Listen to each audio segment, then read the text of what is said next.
From a very young age, the message is clear. Pick your lane. Choose a major, pick a career, and start grinding as early as possible. We're told that if we take too long to decide or spend time wandering, we will inevitably fall behind the people who started early. The gold standard for this model of success is Tiger Woods. At 10 months old, he was imitating golf swings. At 2 years old, he was driving golf balls on national television. By age 8, he was beating his own father.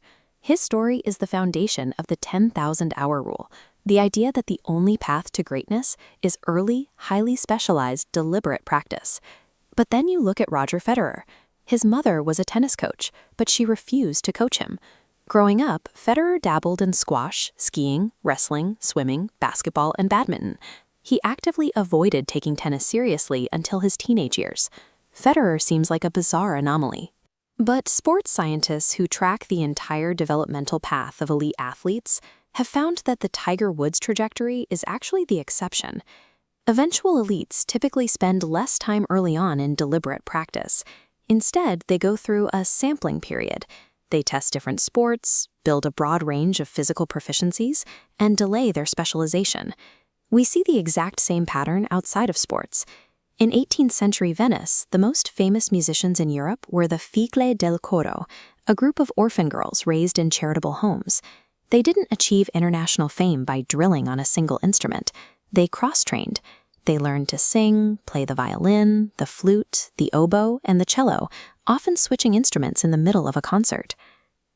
We are pressured every day to focus early and narrow our skills to survive in a competitive world. Yet, when we examine the most dominant performers in history, many of them look like late-blooming drifters.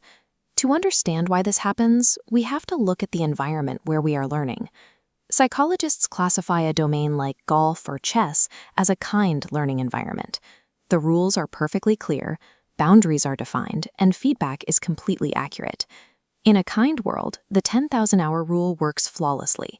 You take an action, you instantly see the result, and you adjust. Tomorrow's challenge will follow the exact same rules as yesterday's, meaning rote repetition and early specialization guarantee improvement. The problem is that predictable repetition is the exact definition of what a computer does. If an environment runs on strict rules and repeating patterns, a specialized human is doing the work of a machine. In 1997, Garry Kasparov, perhaps the greatest human chess player in history, sat down across from IBM's Deep Blue supercomputer. He lost. A machine evaluating 200 million positions per second easily outperformed a lifetime of human pattern recognition. When we optimize our lives for kind environments, we are pouring all our energy into rigid games that machines have already won. But most of human life does not happen in a kind environment. It happens in what psychologists call a wicked environment. Think of a hospital emergency room or navigating a changing economy. The rules are unstated or incomplete. Patterns rarely repeat exactly. Feedback is delayed, inaccurate, or deceptive. When specialists enter a wicked environment, they frequently suffer from cognitive entrenchment. Because they have drilled so deeply into one specific area, they reflexively try to force a familiar, rigid solution onto a foreign problem, and they fail. This is where the generalist's sampling period becomes a massive advantage. By delaying specialization and pulling knowledge from diverse fields, generalists build a conceptual Swiss Army knife. They construct flexible frameworks that can adapt to problems they have never seen before. A few years after Kasparov lost to Deep Blue, the chess world started hosting freestyle tournaments where humans and computers competed together on teams.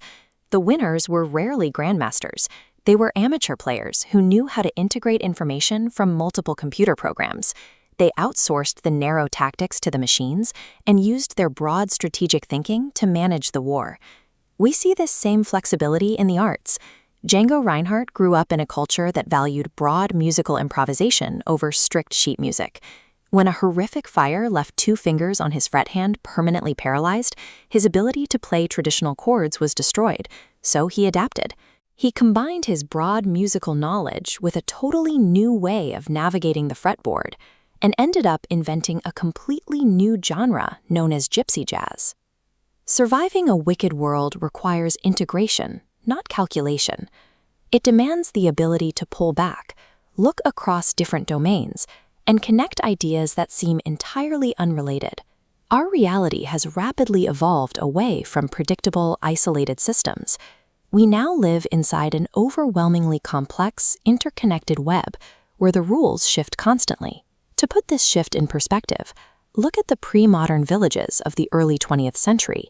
In these environments, hyper-specialization was a requirement for survival. A farmer's success depended entirely on repeating the exact same physical tasks, day after day, generation after generation.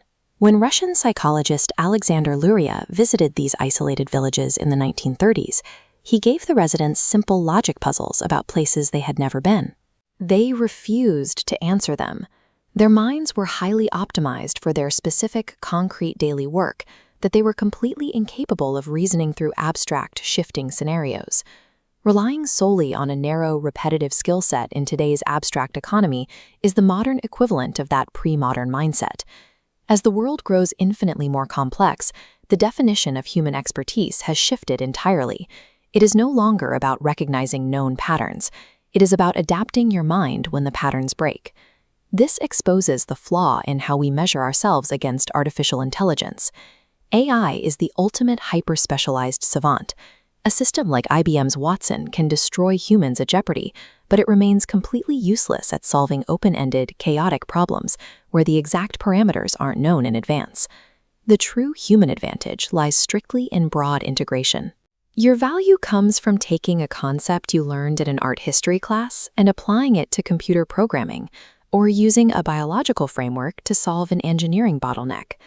That feeling of anxiety you might carry about zigzagging through different careers, starting late, or taking time to sample different interests is misplaced.